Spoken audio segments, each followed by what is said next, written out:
Muy buenos días.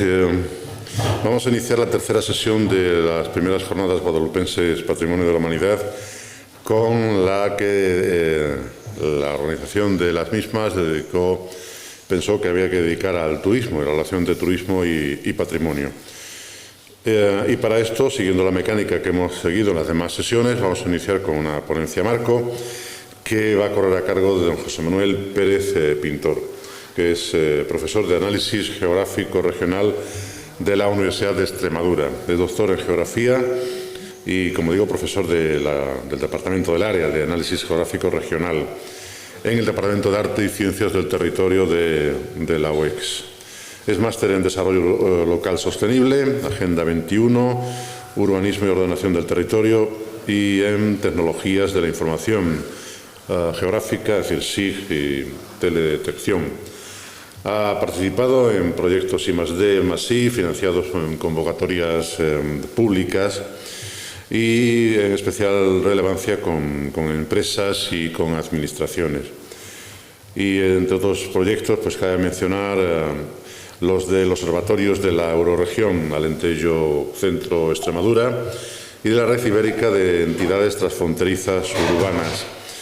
Y es también autor de publicaciones sobre movilidad urbana, sobre accesibilidad, la aplicación de nuevas tecnologías en el ámbito turístico y sobre temas transfronterizos, que hizo su tesis doctoral. Y la ponencia marco que nos va a presentar el doctor Pérez Pintor se titula Actividad turística y sostenibilidad, estrategias de desarrollo socioeconómico basadas en el patrimonio. Agradeciendo al doctor Pérez Pintor su presencia en estas jornadas, le damos sin más la palabra. Muchas gracias, buenos días. En primer lugar, dar las gracias a la Fundación Academia Europea Iberoamericana de Yuste. Por supuesto, también a Javier por haber tenido la deferencia de invitarme a participar en estas jornadas.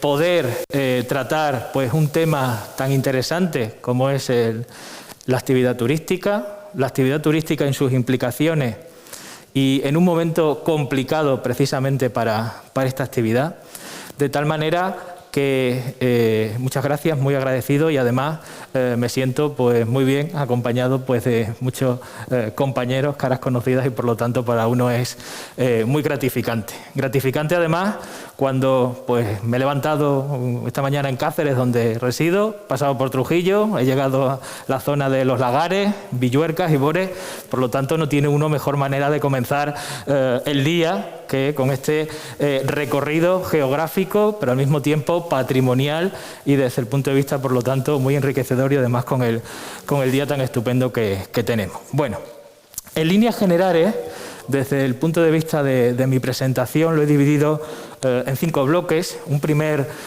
bloque sobre marco territorial, de contextualización de la realidad territorial extremeña. Sí es verdad que ya pues, en la jornada pues, se han producido intervenciones como la del profesor y maestro Antonio Campesino, que pues, tratando sobre el tema pues, poco más se puede aportar, pero para reflejar esa realidad y complementar. Un segundo apartado sobre dinámica turística desde el punto de vista de la evolución que se ha producido en la aplicación y en el desarrollo de esta actividad, para a continuación, viendo estas nuevas formas de aprovechamiento, pues plantear las corrientes predominantes para el aprovechamiento y, en definitiva, para la aplicación y la gestión desde el punto de vista del aprovechamiento socioeconómico y territorial. Sobre todo, pues, desde el punto de vista de la fijación de la población, el aprovechamiento de actividades y, por lo tanto, pues la dinámica cotidiana de estos espacios que, como ahora veremos, pues cada vez presentan una situación más difícil desde el punto de vista de la demografía. Y por último, una última parte donde voy a presentar un proyecto del que he sido investigador principal, fijado en una zona como es Las Urdes y Sierra de Gata, donde hemos analizado la percepción desde el punto de vista del potencial cliente, es decir, del turista tipo, y además de las empresas desde el punto de vista de los alojamientos, desde el punto de vista de la hostelería y de otras actividades estrechamente vinculadas con esta actividad en definitiva.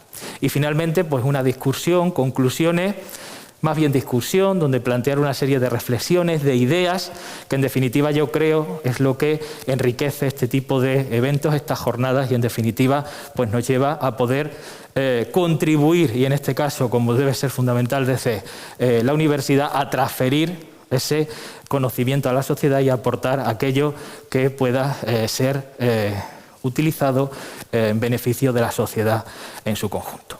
Sin más dilación, desde el punto de vista del contexto territorial, pues evidentemente el problema de la despoblación, no voy a hablar de reto demográfico, porque evidentemente todos conocemos y oímos a diario, al margen de la subida máxima del precio de la luz, que es ahora el titular predominante, pues la situación demográfica que tenemos, vinculada pues a esa pérdida progresiva de población, acentuada fundamentalmente en los espacios o en los ámbitos más rurales, precisamente aquellos con menor dinámica socioeconómica y en definitiva pues con una pérdida progresiva de efectivos poblacionales y a lo que se suma a su vez un progresivo envejecimiento. Vamos perdiendo efectivos más jóvenes. Evidentemente, el problema de envejecimiento no es un problema, es decir, es un logro, esa esperanza de vida mayor, pero lo que nos está sucediendo es que vemos cómo poco a poco pues, nuestros pueblos van quedando con menos población y esa población cada vez tiene mucha más edad. A ello se suma además el marcado peso del sector terciario, es decir, estamos perdiendo parte de esa diversificación o diversidad, mejor dicho, de los sectores de actividad, en el cual el sector terciario y un sector terciario muy administrativo está siendo el predominante y está haciendo pues perder la complementariedad, pues por ejemplo en una comunidad como la extremeña, desde el punto de vista del sector primario, agrario, ganadero y los aprovechamientos derivados de este. Y evidentemente otro pilar fundamental como es el que tiene que ver con la actividad industrial. Por lo tanto, estamos viendo que hay una concentración en este sector específicamente en el que podíamos enclavar la actividad turística, pero que al mismo tiempo en situaciones como la que acabamos de vivir el último año, pues demuestra que evidentemente no podemos centrar todos los esfuerzos en un único sector cuando evidentemente la diversificación es muy importante. La debilidad del tejido empresarial. Prácticamente esta realidad va estrechamente relacionada atendiendo a que la capacidad empresarial es muy limitada. Es todo un logro que una persona decida emprender, con los riesgos que de antemano evidentemente ello conlleva y las dificultades después para el mantenimiento de esa actividad una vez pues tomada la decisión de emprender en estos ámbitos que como vemos pues presentan dificultades muy severas. Las tasas de empleo, si comparamos la realidad laboral y nos fijamos en nuestro ámbito más próximo, que es el caso extremeño, ahora pondré algún gráfico simplemente para reforzar estas ideas que estoy planteando de contexto territorial desde el punto de vista de la realidad extremeña. Podemos hablar incluso de una cronificación desde el punto de vista de ese mantenimiento de tasas de desempleo que se mantienen por encima de las medias nacionales y que llevan a que la comunidad autónoma pues presente en la mayoría de los recuentos anuales unos valores que se mantienen muy elevados y que evidentemente lastra, además de las dificultades anteriores, pues esas posibilidades de dinamismo que son necesarias. ¿Y qué decir de las infraestructuras? No voy a insistir, no quiero ser repetitivo, pero si estamos hablando de estrategias de desarrollo socioeconómico, si estamos hablando de demografía, si estamos hablando de actividad económica, si estamos hablando de industria, de emprendimiento, pues evidentemente las infraestructuras son un pilar fundamental cuando hoy en día pues tenemos una comunicación global. Las mercancías se mueven por el mundo a una velocidad que antes no podíamos comprender y el volumen de estas además. En nuestro caso particular de la región extremeña, pues desde el punto de vista de la red viaria, pues no tenemos muchos problemas, salvo algunos puntuales de determinados espacios en los que es cierto, durante los últimos años se han realizado esfuerzos muy importantes para la mejora de esa realidad de infraestructuras viarias, pero tenemos un lastre que todos conocemos, que es desde el punto de vista ferroviario. Y no solamente desde el punto de vista de la oferta ferroviaria, también quiero llamar la atención desde el punto de vista del transporte público para viajeros, como puede ser el autocar. Estamos viendo ese progresivo desmantelamiento que se está produciendo y que evidentemente está incidiendo de una manera aún más significativa sobre la situación territorial. En este sentido, aquí tienen un gráfico de la evolución de la población extremeña de las dos provincias de Cáceres y Badajoz y en el caso de España. Como todos ustedes pueden observar, es de la última década, desde 2010 al año 2020.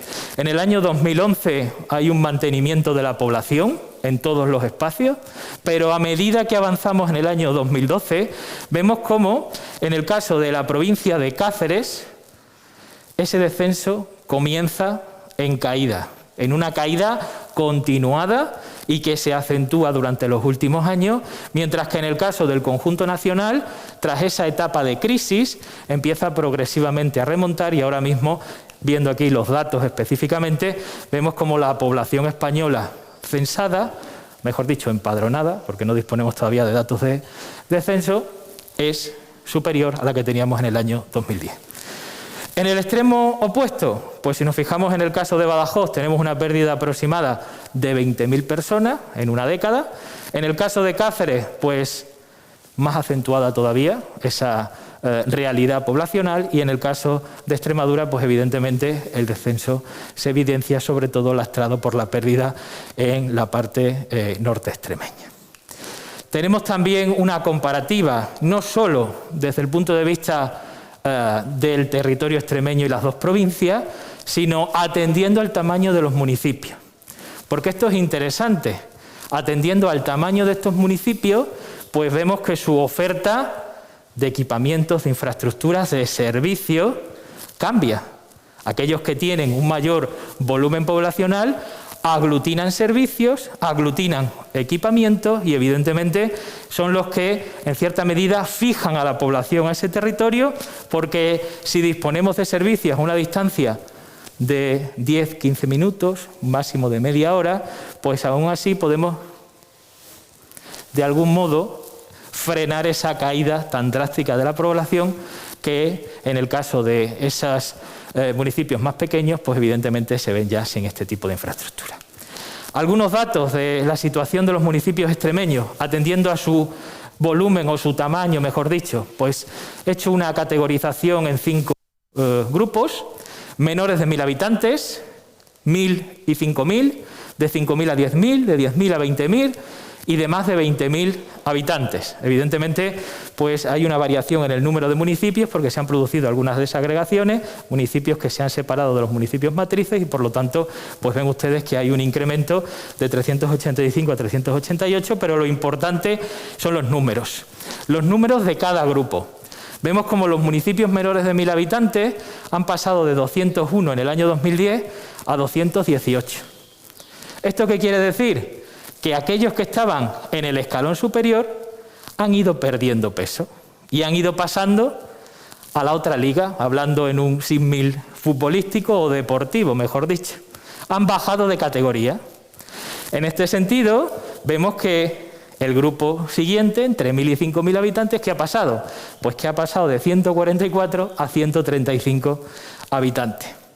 También tenemos descenso en aquellos de mayor tamaño, entre 5 y 10.000 también hemos bajado de 26 a 22. Es decir, hay una progresiva pérdida, no simplemente en los más pequeños, sino aquellos que ya tenían un tamaño aceptable y que cuentan con determinadas infraestructuras, también van viendo como poco a poco, año a año, se van perdiendo efectivos y por lo tanto pues descienden de categoría, como les decía.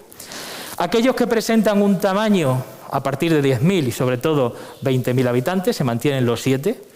Si se lleva a efecto la noticia que veíamos ayer o antes de ayer de la fusión en el año 2031 de Don Benito Villanueva, bueno, después de la consulta popular, pues tendremos 6 también, si se mantiene la situación y no hay una pérdida en aquellos más próximos al valor de 20.000 habitantes. Ven que se ha perdido un municipio entre 10 y 20.000, es el caso de Miajadas. Miajadas está siempre entre 9, 10 y ahora mismo por debajo de los 10.000 habitantes, y el resultado que vemos pues es esa progresiva pérdida de población y solo el mantenimiento en aquellos de mayor tamaño. Podemos hacer un análisis más específico, ver el peso de población que aglutinan. Hay una clara diversificación entre los más pequeños y los más grandes. Se está haciendo la brecha más grande. Evidentemente, a medida que se pierde población, los de menos de 1.000 habitantes van teniendo más peso porque van siendo más numerosos, pero cada vez con menor número de habitantes, pero más municipios, por eso que tengamos un mayor porcentaje, y los demás de 1.000 habitantes, perdiéndose progresivamente hacia los extremos el resto de población residente en los municipios de tamaño intermedio. Ahí tienen también el volumen total de población, está en la presentación y pueden pues verificarlo con tranquilidad. Aquí están los datos definitivos desde el punto de vista de pérdida. Fíjense, en estos 10 años los municipios de menos de 1.000 habitantes que reciben o bajan de categoría hacen que se haya producido un incremento de prácticamente 4.000 personas en esta región que ahora viven en municipios con menos de 1.000 habitantes cuando hace 10 años eran 1.495 la diferencia en el quinquenio anterior, entre 2010 y 2015. Se va implementando esa diferencia.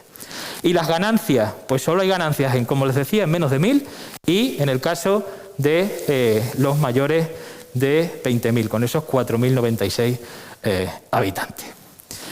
Hablaba también de empleo. Aquí está la evolución de la tasa de desempleo en la Comunidad Autónoma de Extremadura entre 2010 y 2020 y comparado con la media española. Como pueden observar, pues siempre por encima.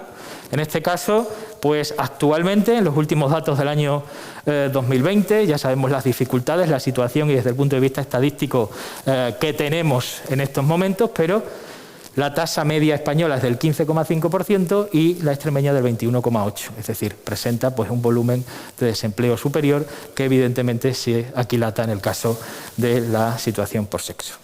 Esta es la radiografía territorial desde el punto de vista poblacional y del empleo, atendiendo en algún caso pues a esa situación del entaramado empresarial, y ahora me gustaría pues relacionarlo con la dinámica o la actividad turística. En este sentido, pues no vamos a descubrir ahora el proceso evolutivo de la actividad. Evidentemente, pues a lo largo de las jornadas se está tratando el tema, pero evidentemente la actividad turística no es algo nuevo, no es algo reciente, sino que pues tenemos ya en la época del Renacimiento aquellos jóvenes europeos que eran premiados pues para viajar a otros espacios, que conocieran territorios como premio y que pues podemos asemejar a esta realidad de la actividad turística que hoy conocemos. Sí podemos incidir, y aquí es donde nos interesa la realidad de la actividad turística, es la transformación que ésta ha sufrido. La actividad turística, entendida como tal, que tendríamos en esta etapa inicial, tiene muy poco o ha cambiado de manera ostensible con la realidad social, demográfica, económica y sobre todo tecnológica. Y todo ello se refleja en una actividad turística que tiene poco que ver con aquella. Para empezar, por la facilidad de los desplazamientos. En el último siglo, sobre todo a partir de mediados del siglo XX, pues la democratización, entre comillas, en la utilización de los vuelos, de la utilización del avión, pues ha multiplicado los trayectos entre unos y otros lugares del mundo, algo pues evidentemente impensable siglos atrás, evidentemente. Pero también desde el punto de vista de la propia capacidad de desplazamiento propio con nuestros vehículos privados, que nos ofrecen pues multitud de posibilidades. Y el modelo turístico. Si nos vamos al modelo español, inicialmente el modelo masivo de mediados del siglo XX, de la década de los 60, era un turismo enfocado fundamentalmente al sol y a la playa, y de carácter masivo y concentrado en unos espacios concretos, de tal manera que el resto del territorio no se veía beneficiado de esta actividad complementaria de la actividad terciaria.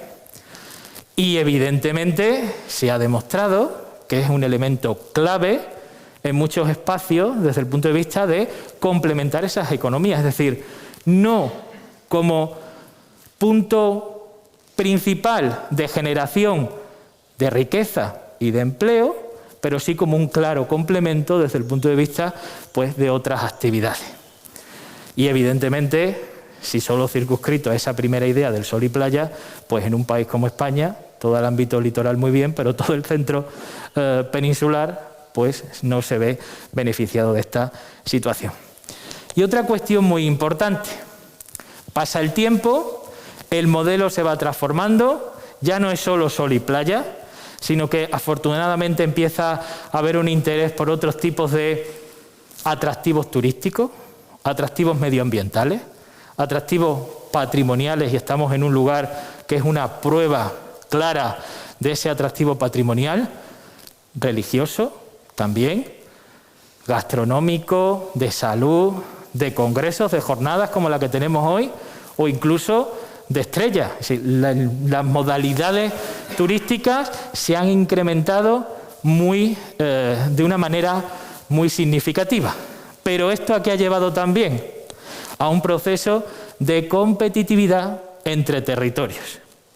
El proceso de competitividad es algo innato a nosotros mismos, a las personas. Estamos siempre compitiendo de un modo u otro para alcanzar pues un mayor conocimiento, una mayor sabiduría, un mejor posicionamiento, saber más, es decir, de un modo u otro competimos. Y el territorio también. Estamos haciendo competir a los territorios para posicionarlos unos frente a otros y ver cuáles quedan en estos, que nos gusta también mucho cada vez más, los rankings, las clasificaciones, quiénes ocupan los primeros puestos. Hoy en día tenemos múltiples clasificaciones y vemos múltiples concursos para cuáles son los municipios más bonitos, los más atractivos, los naturalmente más llamativos, y evidentemente esa competencia tiene detrás tener más visitas y por lo tanto complementar su renta y su riqueza desde el punto de vista del territorio. Y aquí evidentemente no todos juegan las mismas bazas, porque en esta competitividad, y ahora voy a hablar de cómo se puede incidir en esta competitividad, pues viene o es necesaria la implicación desde el punto de vista de la administración, de la población y de, evidentemente, todos los elementos en juego dentro de un espacio geográfico concreto. Hablar de la situación española. ¿Cuál es la situación española turística pre-COVID? No he querido utilizar datos de 2020 porque no sería hablar de la realidad que hemos tenido a lo largo de los últimos años, sino una situación que esperemos coyuntural. Al menos vemos que vamos mejorando y podemos celebrar eventos como el de hoy presencial y por streaming para que podamos extrapolar estas ideas y este debate al resto del mundo, pero al menos podemos y tenemos la posibilidad de estar celebrando esta actividad. En España, en el año 2019, pre-COVID, por tanto, como decía, tuvimos más de 120 millones de visitantes, de ellos 83 millones de turistas de carácter internacional, es decir, son unas cifras pues muy significativas. España es un destino, y hasta el año 2019 lo ha sido, predominante. Solo en el caso de Francia o ciudades como París pues superan la situación española. Desde el punto de vista económico hablamos de 89.800 millones de euros, 1.082 euros por persona o equivalente a 147 euros por persona y día, por turista y día, desde el punto de vista del alojamiento, de su manutención, de compras que puede realizar, la utilización de servicios, etc. Y en Extremadura, pues en Extremadura la situación que tenemos para el año 2019, hablábamos de 2 millones de visitantes, equivalente a más de 3,3 millones de pernoctaciones, es decir, atendiendo a un destino de interior, con una capacidad y una infraestructura alojativa como la que presenta, pues evidentemente son cifras récord en comparación con los años precedentes y una buena complementariedad al resto de sectores y de actividades productivas. Y una cuestión muy importante, la generación de empleo. Más de 26.000 afiliados a la Seguridad Social, vinculados a esa actividad hostelera, a esa actividad de alojamiento, de agencia de viajes, de servicios, de comidas. Está muy bien, pero ahora citaré un problema asociado a esta actividad turística, y es su inestabilidad o estacionalidad. Y eso tiene un reflejo muy claro en el empleo, porque evidentemente no se puede en todos los casos, y es muy complicado, mantener facilitar, mejor dicho, contratos estables en estas actividades, porque es una actividad hasta el momento que se verifica con bastante estacionalidad. Otra cuestión que verificamos en la región extremeña, la concentración de visitantes en destinos turísticos. Vamos a ver ahora cómo hay unos puntos tradicionales, un eje principal, que es el que aglutina a la mayor parte de esos visitantes, vinculado muy estrechamente a la red viaria principal, el triángulo Cáceres, Trujillo, Mérida, cierto modo Badajoz, Guadalupe, Monfragüe, suelen ser destinos predominantes, pero evidentemente la oferta turística extremeña es mucho más amplia y, por ejemplo, atendiendo a unos datos representativos de esta realidad, solo Cáceres y Mérida aglutinan al 34% de esa demanda, pero tenemos muchos más territorios.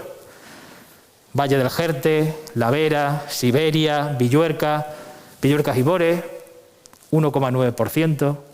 ¿Hay atractivo turístico? Sí tenemos atractivo turístico, pero todavía hay camino, hay capacidad desde el punto de vista de mejorar cifras con respecto, por ejemplo, pues a las que vemos en el caso de Cáceres o Mérida. Aquí tienen una distribución de la oferta de alojamiento, publicado recientemente en la revista de cuadernos de turismo, en el cual tienen por los diferentes espacios turísticos extremeños la distribución tanto de plazas como de establecimientos. Como vemos, hay una clara heterogeneidad en esa distribución y evidentemente en el tipo de alojamiento ofertado. Vemos como tenemos un mayor peso de la oferta de alojamientos hosteleros en las ciudades principales y que está siendo poco a poco equilibrada por la presencia de alojamientos extrahoteleros, es decir, fundamentalmente apartamentos turísticos.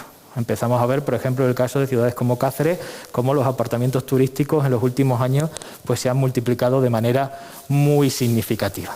Por contra, evidentemente, en los ámbitos pues, más pequeños son los alojamientos de tipo rural que tienen en color amarillo representados los predominantes, como es, por ejemplo, pues, en la zona en la que estamos, Villuercas y Bores, en la zona de Jerte, Vera, Gata, Urdes, el resto de territorios, para que puedan hacerse una idea de la situación que tenemos desde el punto de vista de la actividad turística.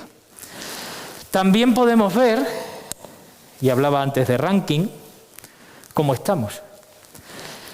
Esteltur realiza una clasificación en su informe Monitur, dedicado a la actividad turística, basándose en otra serie de ranking, como hace la propia Unión Europea con las regiones, que desde el año 2010 hace un ranking de competitividad de las 263 regiones europeas, ahora ya menos con la salida de Reino Unido, para ver en qué posición están. Pues siguiendo ese modelo, a través de una serie de pilares, de variables a evaluar, establece 7 bloques de análisis: visión de marketing estratégico y apoyo comercial, cuál es la realidad que presenta en ese sentido; accesibilidad, es decir, conectividad y medios de transporte; ordenación y condicionantes competitivos del espacio turístico.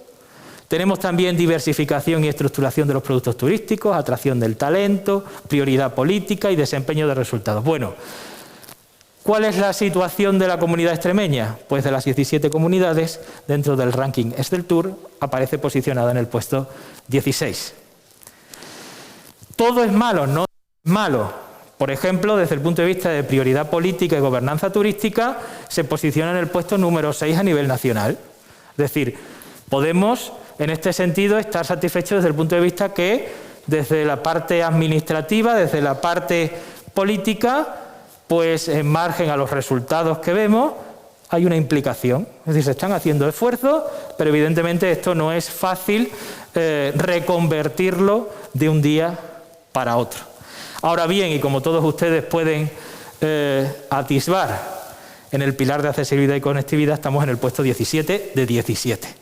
Ahí no hay ningún tipo de duda al respecto. La accesibilidad y la conectividad con respecto a la situación que presentan el resto de comunidades autónomas españolas no tienen comparación con la realidad extremeña. Y eso hay que ser conscientes de ello, hay que tenerlo en cuenta y evidentemente pues situaciones como la publicación ayer de la nueva situación en la que queda la 430, la conexión este-oeste peninsular, en el cual parece ser que se ha decidido por el momento no apostar por el desarrollo de la autovía, sino por realizar carriles 2+1 en determinados espacios, pues evidentemente aquí tenemos las pruebas. En accesibilidad tenemos camino que mejorar y no es percepción solo, es realidad desde el punto de vista comparativo con el resto de territorios. Fíjense además, si tenemos en cuenta los ingresos turísticos por habitante,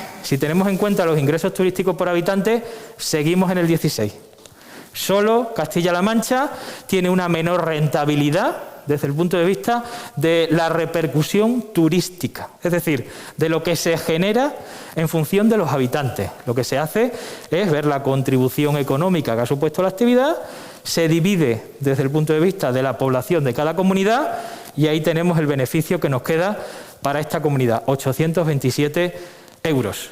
Fíjense si lo comparamos con el caso de destinos tradicionales, los espacios insulares como Canarias, Baleares, que están en los primeros puestos respecto a ese retorno, a esa generación de rentabilidad económica, o Cataluña o Comunidad Valenciana, para que veamos en qué escenario nos movemos y qué opciones tenemos, por tanto, en esta situación. ¿Cómo se plantea para los próximos años? Pues a nivel nacional, nuestro documento de referencia es la Estrategia de Turismo Sostenible de España 2030. ¿Qué hace la Estrategia de Turismo Sostenible de España 2030? Evidentemente, absorbe, o mejor dicho, se inspira en los Objetivos de Desarrollo de la Agenda 2030 de Naciones Unidas. Esos 17 objetivos que se plantean para el año 2030 desde el punto de vista pues, socioeconómico, sostenibilidad, etcétera.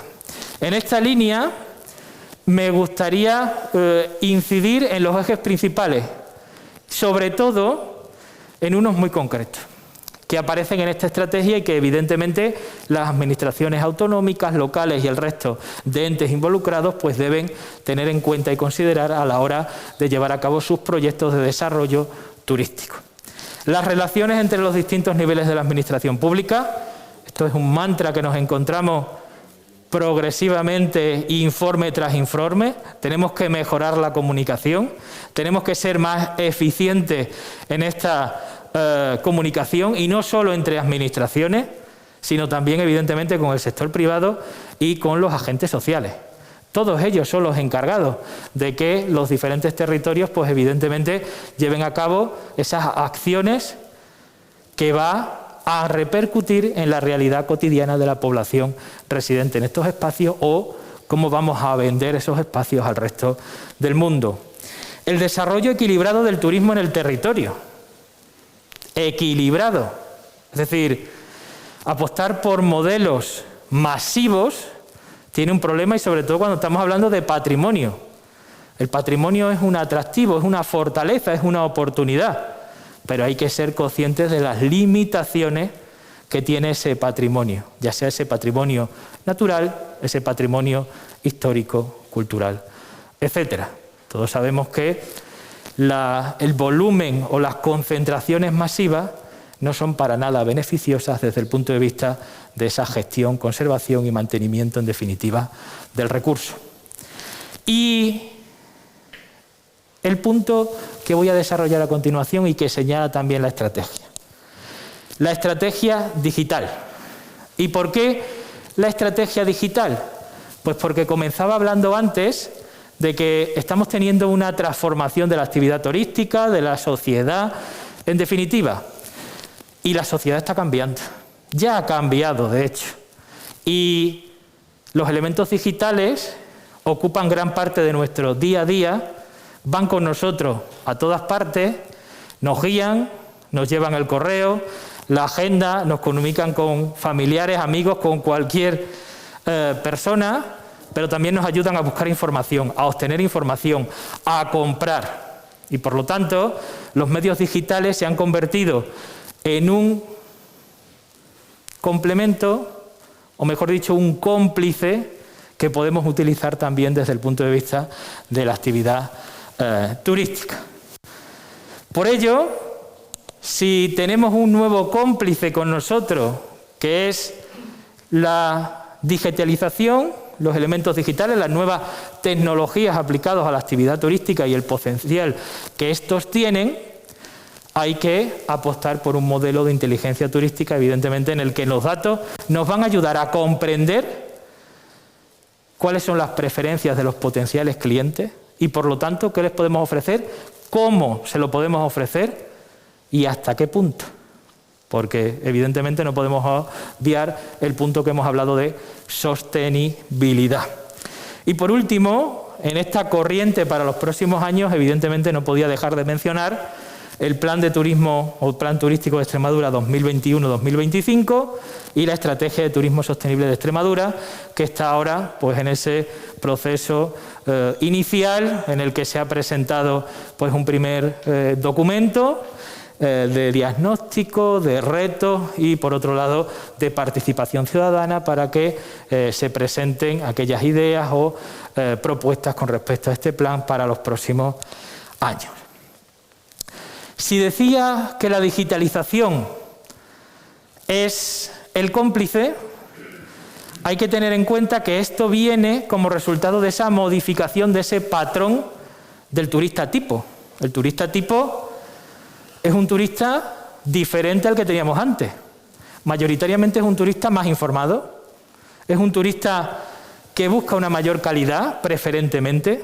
Evidentemente los turismos más masivos no son tan buscadores de esa calidad, pero en líneas generales el turista nuevo es un turista que busca más calidad, un servicio de mayor calidad, más adaptado, y aquí hay que hacer especial mención a la accesibilidad, no desde el punto de vista de las vías de comunicación, sino la accesibilidad universal para la movilidad de las personas, desde el punto de vista de acceso a infraestructura, de acceso al patrimonio y disfrute de este patrimonio. Ahora pondré algunos ejemplos. Y es un turista además que es mucho más exigente y sobre todo, y todos ustedes conocerán, pues estas plataformas donde se pueden valorar los servicios, los establecimientos, y ya vemos que hay gente que algunas veces, pues evidentemente una crítica de determinado tipo, con razón o sin ella, puede hacer mucho beneficio, pero también mucho daño a una determinada actividad y que por lo tanto esta digitalización tenemos que ser conscientes de lo que ello supone y por lo tanto tenerlo en cuenta a la hora de prestar estos servicios. La utilización cotidiana de las nuevas tecnologías. Cualquiera de ustedes ahora mismo, el móvil está con nosotros, el smartphone. Estamos consultando, estamos viendo, nos estamos comunicando. El smartphone nos ha invadido, es un cómplice invasor que nos llevamos a todas partes, que está con nosotros a todas horas y que cada vez nos oferta más servicios y posibilidades. Aprovechémoslas desde el punto de vista de su aplicación en el ámbito turista. Lo podemos hacer desde el punto de vista de la interacción entre empresa y cliente. Ahora vamos a ver en qué situación nos encontramos. Administración ciudadana. En el último año hemos visto cómo esta interacción digital se ha multiplicado. Certificados digitales, presentarlo todo online, nada presencial, nos ha llevado a que de manera forzosa y rápida nos digitalicemos si no teníamos tanto interés en ese proceso de digitalización. Y la sociedad en su conjunto. La utilización masiva es algo ya muy evidente. Se habla desde el punto de vista turístico de la web 2.0. Ya no estamos hablando de una oferta turística que lo más representativo es crear una página web.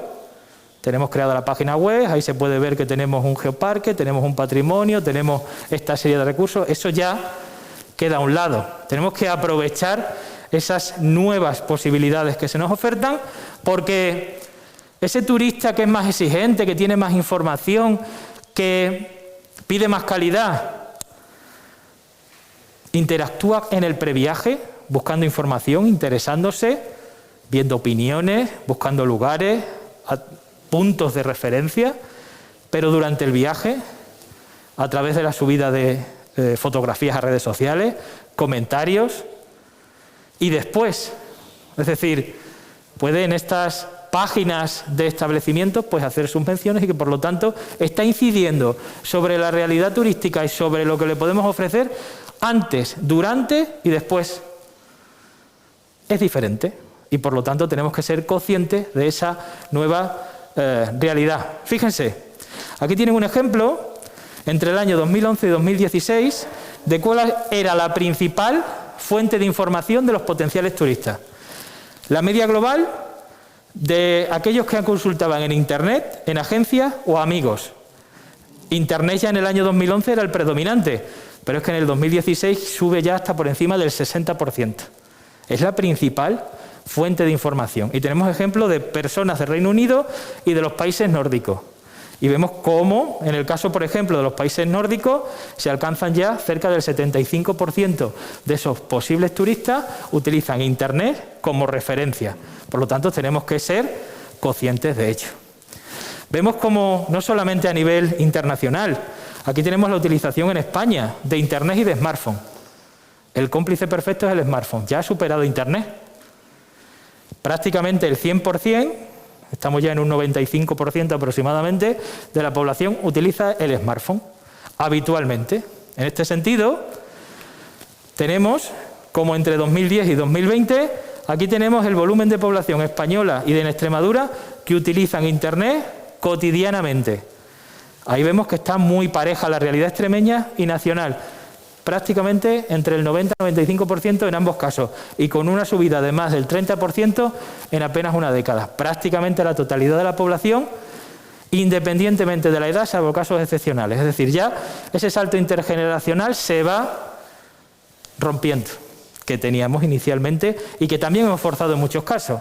Por ejemplo, en el día a día con la relación de las entidades bancarias, o te las ves con el cajero o nadie quiere saber nada de ti, o lo haces por Internet. Hemos forzado la situación y ello lleva, para bien y para mal, que este proceso de digitalización pues cada vez tenga un mayor peso. Aplicaciones utilizadas. Hace 2 años, en un pequeño proyecto en la propia universidad, hicimos una encuesta sobre la utilización que se hacía de este smartphone, ya que era el elemento predominante. Bueno, ¿para qué utiliza usted el smartphone? Pues prácticamente el 90% de los encuestados nos decía que para el correo, es decir, para estar interactuando, pues recibiendo correos, ya sea desde el punto de vista laboral, desde el punto de vista del ocio, amigos, familia. El 90% es el correo, la mensajería instantánea, la consulta de web, y esto es lo que más nos interesa desde el punto de vista de la actividad turística, y las redes sociales. Luego ya pues por detrás quedaban otros como la transferencia de archivos o gestiones administrativas. Si repetimos esta encuesta, seguramente vamos a ver cómo se ha producido un cambio desde el punto de vista de las transacciones o gestiones que se realizan utilizando el smartphone, porque nos oferta o nos ofrece nuevas posibilidades de las que ahora les mencionaré. Pero claro, ¿qué problemas nos encontramos? Pues una compañía telefónica global como es Orange realizó un estudio a la actividad turística, al sector turístico, para poder soslayar cuáles son aquellas problemáticas principales en este proceso de digitalización. Y mencionaba algunas como la resistencia al cambio de las empresas menos innovadoras. ¿Qué quiere decir esto? ¿El negocio me va bien? ¿Para qué voy a invertir o cambiar?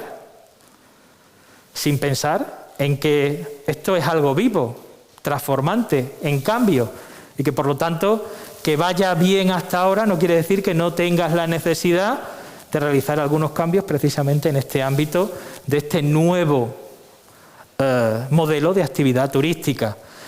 Estructuras organizativas demasiado rígidas y jerarquizadas. No hay una puesta en común global, una idea única, sino que esa jerarquización tan cerrada, sobre todo desde el punto de vista de la empresa, empresas turísticas, sobre todo, y ahora veremos otro problema vinculado a esto, bastante pequeña, lleva a que en muchos casos no haya esa predisposición a la transformación. La falta de visión estratégica, también muy vinculada a los dos puntos anteriores. ¿Qué tengo que cambiar? ¿Por qué lo tengo que cambiar? El talento, las habilidades digitales. Este es el problema que les mencionaba antes. La actividad turística es muy estacionaria, muy concentrada, es difícil tener perfiles de personas especializadas y que se dediquen a tiempo completo, por muchos casos la dificultad para mantener esos contratos. Esa eventualidad pues hace que a lo mejor proyectos que inicie una persona no se terminen. Tenemos muchos ejemplos de proyectos de centrales de reservas, de páginas web con determinados servicios que hoy en día ya han quedado completamente desfasados y evidentemente pues eso es otro problema. Un sector muy atomizado, el 90% de las empresas tienen menos de 10 empleados. Es decir, tenemos mucha empresa turística pero muy pequeña y evidentemente esto tiene problemas, por ejemplo, desde el punto de vista de financiación o de poder abordar proyectos de calado, porque evidentemente las posibilidades de las que se dispone para abordar estos cambios pues son difíciles. Financiación, obtener esa financiación. Todos nos habremos enfrentado en algún momento a candidatar a algún proyecto o alguna ayuda de alguna iniciativa y el papel nos mata desde el punto de vista de burocracias, trámites, justificaciones, informes que en algunos casos pueden ser incluso más amplios que el propio informe final del trabajo, de lo que se te pide justificar para poder candidatar simplemente a esa financiación, de tal manera que al final, pues en muchos casos, se desiste de pedir a esta. Los nuevos modelos de negocio, es decir, la seguridad desde el punto de vista de poder hacer transacciones en este ámbito, los beneficios y las desventajas, conocer realmente qué te facilita el poder llevar a cabo este cambio, o la redefinición de la cadena de valor desde el punto de vista de la actividad turística y la introducción de las TIC en el sector. Bueno, para ir avanzando, que me va quedando poco tiempo y tengo mucho que comentarles, los destinos turísticos inteligentes. ¿Por qué los destinos turísticos inteligentes? Pues los destinos turísticos inteligentes no es que todos nos tengamos que vincular a la tecnología, pero sí aprovecharnos de las ventajas, ya que tenemos al smartphone con nosotros y una serie de elementos, de aparatos interconectados y que nos están facilitando multitud de datos.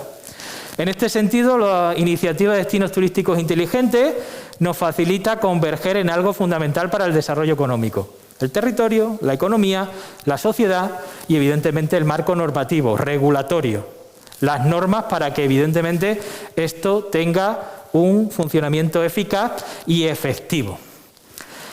Tanto es así que la propia Organización Mundial del Turismo dice que es fundamental, primero, porque ayuda a mejorar la actividad turística, que está muy bien, pero también porque incide en la mejora del bienestar de la población. Y ahí es donde realmente nos beneficia desde el punto de vista que tenemos dos claves. Mejoramos actividad turística, estupendo desde el punto de vista socioeconómico, pero si además ayudamos al bienestar de la población residente, pues evidentemente es mucho más competitivo y efectivo. La digitalización, ¿en qué nos puede ayudar? Nos puede ayudar en la toma de decisiones. Si contamos con mayor información es más fácil tomar decisiones. Tener información nos ayuda. Eficiencia y mejora. Si sabemos dónde tenemos los problemas, podemos atajarlos y en aquellos casos que sea imposible llevar a cabo el acabar con esto, mitigarlos. Es decir, suavizarlos y que por lo tanto su incidencia sea menor. Y en definitiva, reducir el impacto turístico en todos los casos. ¿A qué me refiero con esto? A que sea un turismo más sostenible. Es decir, que nos beneficie y que no perjudique, porque en muchos casos mejoramos la actividad turística con determinados eventos, pero perjudicamos a la población. También hemos visto muchos casos de determinadas situaciones, de eventos que atraen a multitud de visitantes y que los propios residentes abandonan esos días el municipio y se van de vacaciones, nunca mejor dicho, por esa inviabilidad a la hora de plantear la explotación o la utilización de ese recurso. De nuevo, en el destino turístico inteligente interactuamos con las tres patas: el antes, el durante y el después. Y en España se viene trabajando ya en esta iniciativa desde prácticamente una década, desde el año 2012. Es decir, ya llevamos un tiempo implantando o trabajando en ello. Aquí tienen un esquema que he planteado sobre estos destinos turísticos inteligentes a partir de un modelo anterior, en el cual se planteaba y se hablaba del destino turístico original, la fase de diagnóstico, conocer debilidades, fortalezas, oportunidades y evidentemente amenazas que sobre este se ciernen, y evidentemente, una vez que tenemos esa detección de necesidades, los ejes de trabajo o actuación, que son 5 y que ahora voy a mostrar muy rápidamente con unos ejemplos muy sencillos. Gobernanza, innovación, tecnología, sostenibilidad y accesibilidad. El resultado de trabajar sobre estos 5 ejes nos va a dar como resultado un destino turístico inteligente. Para que lo vean de una manera mucho más sencilla, la gobernanza, y aquí tienen una imagen del propio Ayuntamiento de Guadalupe, encargado de regir los destinos de esta villa, es el encargado de la gestión, pero no solamente desde el punto de vista local, sino de esa interactuación con el resto de administraciones. Por ejemplo, la autonómica, la seguridad. Cuando hablamos de gobernanza, de actividad turística, hay que tener en cuenta también la seguridad, destinos seguros. Y ahora todavía más, desde el punto de vista de que sean pues zonas tranquilas, zonas en las que te sientas en definitiva seguro y que potencie que decidas pues evidentemente visitar esos espacios porque hay una serie de servicios que te garantizan esa seguridad. La participación ciudadana, es decir, esto no se trata de plantear una idea de actividad solo desde el punto de vista de la atracción de la actividad, sino también de la población implicada y por lo tanto como elemento de toma de decisiones que no es fácil y que en muchos casos se queda de soslayo o se plantea pero luego no se ejecuta en realidad. Desde el punto de vista de la administración trabaja en ello y es responsable, tiene que ser también evidentemente transparente, que sepamos por qué, cuánto, cómo y cuáles son los resultados obtenidos.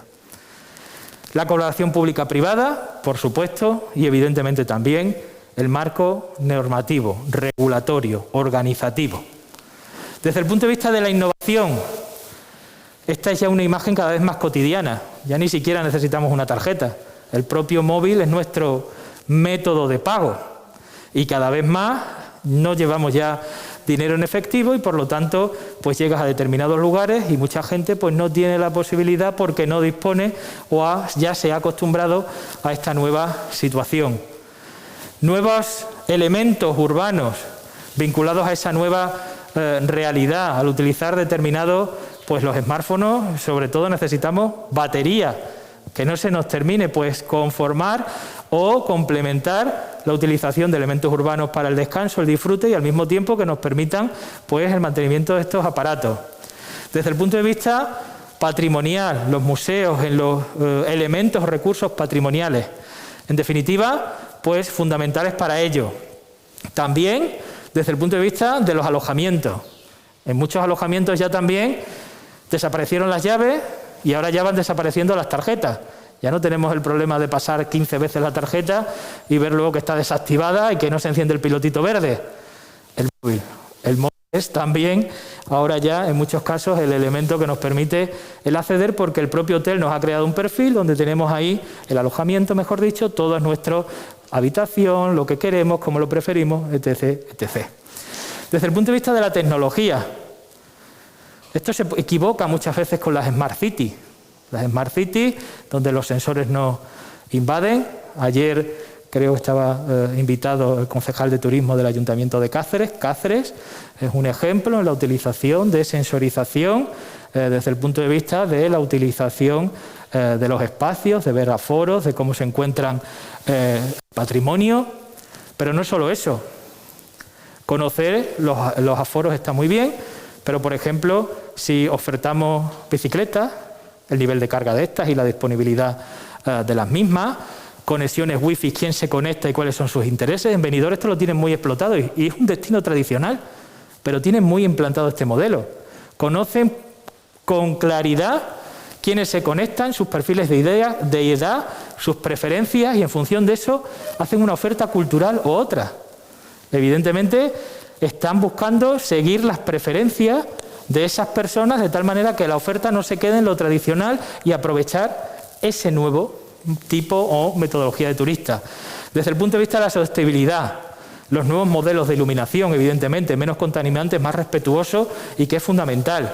Desde el punto de vista de los elementos masivos, en este municipio, en los últimos años, se han producido diferentes momentos multitudinarios al margen de los habituales, con las festividades de diciembre o la hispanidad, pues vinculado a un programa televisivo, a un proyecto o unas campanadas de fin de año que hacen que masivamente durante un momento determinado sea multitud de personas. Pues evidentemente la sostenibilidad se complica porque hay un uso masivo y nos encontramos situaciones como esta, la invasión de espacios y unas situaciones que evidentemente lo que hacen en muchos momentos es que mucha población pues directamente descarte esos destinos y la propia población, que es un elemento clave y fundamental. La accesibilidad, no solamente para aquellos que disponemos de todas nuestras capacidades, sino, por ejemplo, desde el punto de vista para las personas invidentes, miniaturas de esos monumentos, esto en Murcia,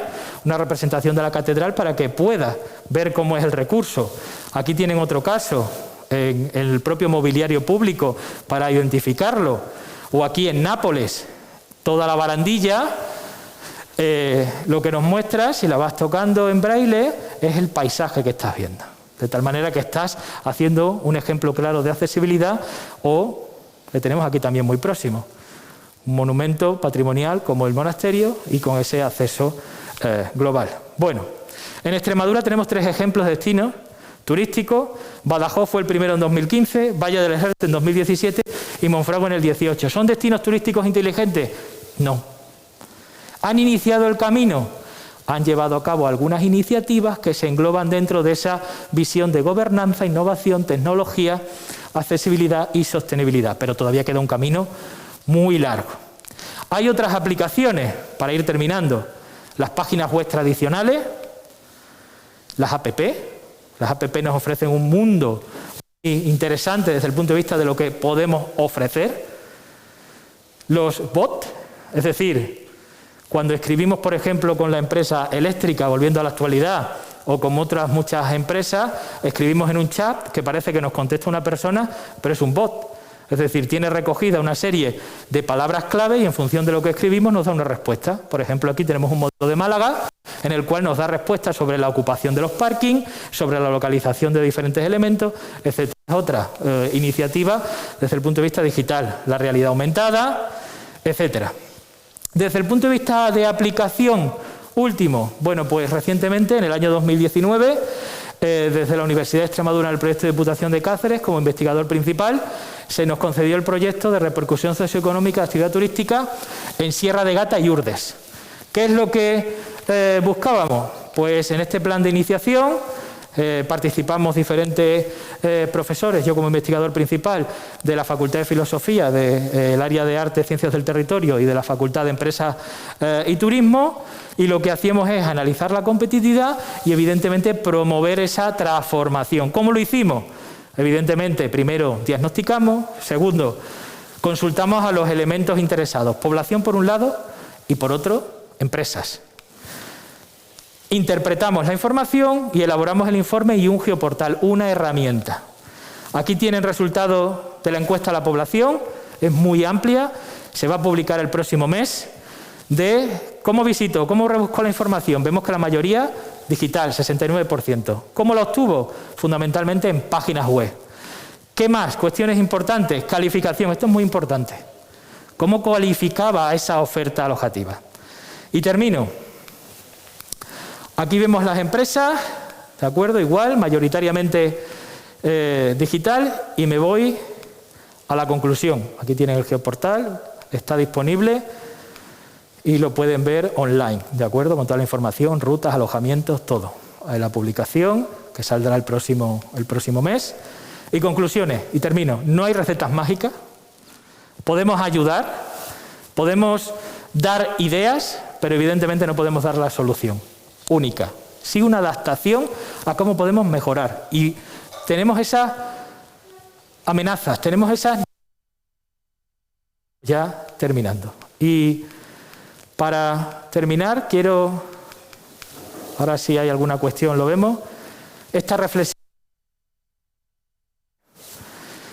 Esta crisis nos da la oportunidad de replanteamiento de cómo ha de ser el sector turístico, su aportación a las personas, el planeta, la oportunidad de reconstruirlo, que el sector sea mejor, más sostenible, inclusivo y resiliente, y que se reparta de manera justa, tanto desde el punto de vista del aprovechamiento de la actividad, pero también de las personas que residen en estos espacios.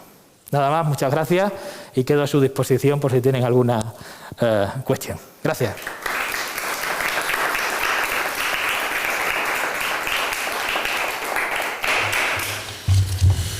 Muy bien, Manuel, muchísimas gracias. Con el fin de hacer más dinámica la sesión, lo que vamos a hacer es dejar las preguntas para el final de toda la sesión y así no interrumpimos demasiado el proceso. Dejamos para el final, una vez que termine la mesa redonda, y así podemos aprovechar mejor el tiempo, si les parece. Pues entonces, luego al doctor Campesino y a los miembros de la mesa que vayan ocupando posiciones.